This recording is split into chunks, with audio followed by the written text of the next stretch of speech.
Ini adalah video request pemirsa Megaluh TV. Tidak ditemukan bukti tertulis yang menjelaskan siapakah yang membangun Borobudur dan apa kegunaannya. Waktu pembangunannya diperkirakan berdasarkan perbandingan antara jenis aksara yang tertulis di kaki tertutup Karmawibanggo dengan jenis aksara yang lazim digunakan pada prasasti kerajaan abad ke-8 dan ke-9. Diperkirakan Borobudur dibangun sekitar tahun 800 Masehi.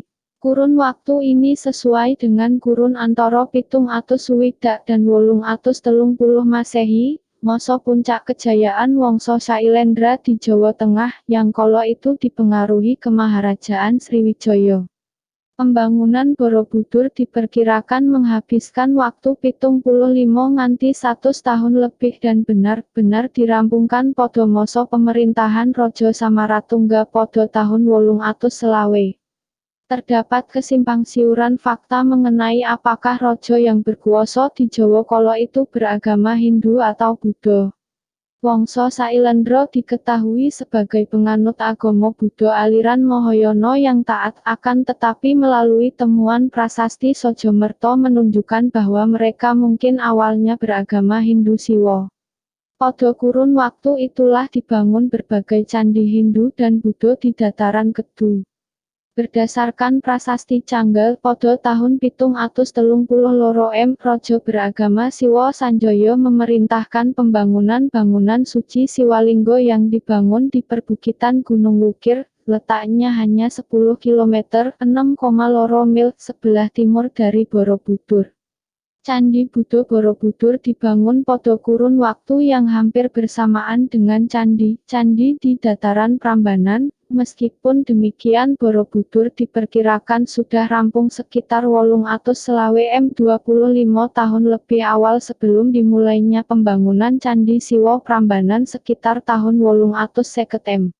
Pembangunan candi-candi Buddha, termasuk Borobudur, saat itu dimungkinkan karena pewaris Sanjaya, Rakai Panangkaran memberikan izin kepada umat Buddha untuk membangun candi. Bahkan untuk menunjukkan penghormatannya, Panangkaran menganugerahkan desa Kalasan kepada Sangga Komunitas Buddha, untuk pemeliharaan dan pembiayaan Candi Kalasan yang dibangun untuk memuliaan Bodhisatwa Dewi Tara, sebagaimana disebutkan dalam prasasti Kalasan Berangko tahun 778 Masehi. Petunjuk ini dipahami oleh para arkeolog, bahwa pada masyarakat Jawa kuno, agama tidak pernah menjadi masalah yang dapat menuai konflik dengan dicontohkan raja penganut agama Hindu bisa saja menyokong dan mendanai pembangunan Candi Buddha, demikian pula sebaliknya. Akan tetapi diduga terdapat persaingan antara dua wangsa kerajaan pada masa itu, Wangsa Sailendra yang menganut Buddha dan Wangsa Sanjaya yang memuja Siwa, yang kemudian Wangsa Sanjaya memenangi pertempuran pada tahun 856 di perbukitan Ratu Boko.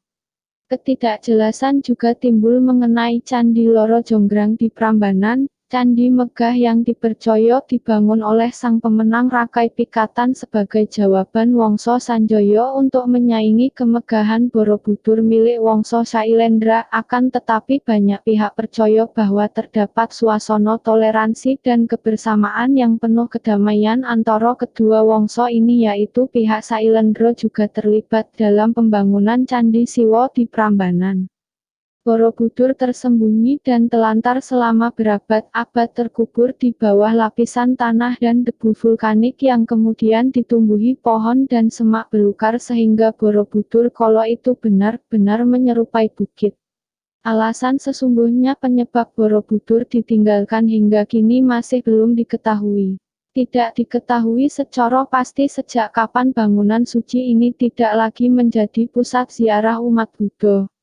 Pada kurun 928 dan 1006, Raja Mpu Sindok memindahkan ibu kota kerajaan Medang ke kawasan Jawa Timur setelah serangkaian letusan gunung berapi. Tidak dapat dipastikan apakah faktor inilah yang menyebabkan Borobudur ditinggalkan, akan tetapi beberapa sumber menduga bahwa sangat mungkin Borobudur mulai ditinggalkan pada periode ini.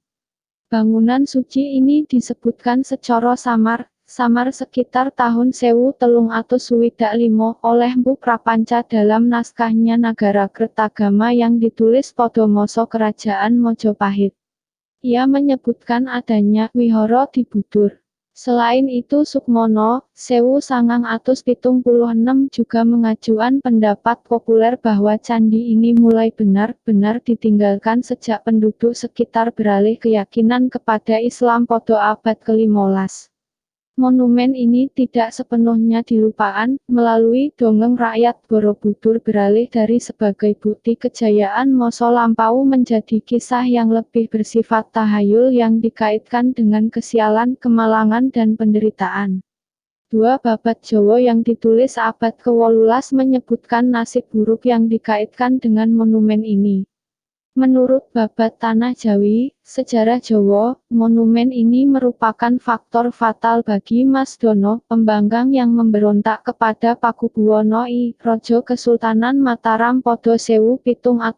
Disebutkan bahwa Bukit Redi Borobudur dikepung dan para pemberontak dikalahkan dan dihukum mati oleh Raja. Dalam babat Mataram, sejarah Kerajaan Mataram, monumen ini dikaitkan dengan kesialan Pangeran Mangkunagara, putra mahkota Kesultanan Yogyakarta yang mengunjungi monumen ini pada 1757. Meskipun terdapat tabu yang melarang orang untuk mengunjungi monumen ini, sang pangeran datang dan mengunjungi satrio yang terpenjara di dalam kurungan Arca Buddha yang terdapat di dalam stupa berterawang. Setelah kembali ke keraton, sang pangeran jatuh sakit dan meninggal dunia sehari kemudian. Dalam kepercayaan Jawa pada masa Mataram Islam, reruntuhan bangunan percandian dianggap sebagai tempat bersemayamnya roh halus dan dianggap wingit angker, sehingga dikaitkan dengan kesialan atau kemalangan yang mungkin menimpa siapa saja yang mengunjungi dan mengganggu situs ini. Meskipun secara ilmiah diduga, mungkin setelah situs ini tidak terurus dan ditutupi semak belukar, tempat ini pernah menjadi sarang wabah penyakit seperti demam berdarah atau malaria. Demikianlah sejarah Candi Borobudur yang direkus oleh pemirsa Megaluh TV. Ojo dibuli yo dolor-dolor, jenenge wong ijek belajar yo ngene iki anggep wae iki hiburan ben gak sepaneng mikir utang.